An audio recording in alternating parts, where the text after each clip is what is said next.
Peraí. Não, agora você juntou, foi muito não sei, Carlinhos. Aí, aí. Aí, ó. Eu tô trabalhando. Não, eu vou pegar você trabalhando também, não. Olha a diferença aí, ó. Olha a diferença do Carlinhos com o macacão e o companheiro ali, ó. Já estamos aqui. Já tá pra lançar a caminhonete.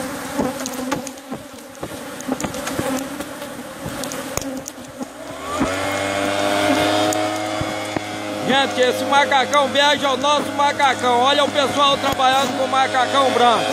O couro tá comendo!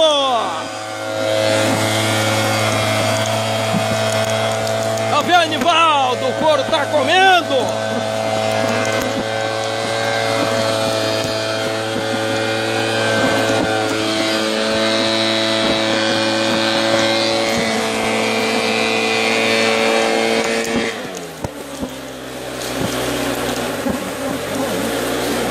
Olha a diferença do macacão do Carlinhos pro macacão do Naldo. O couro tá comendo, Naldo!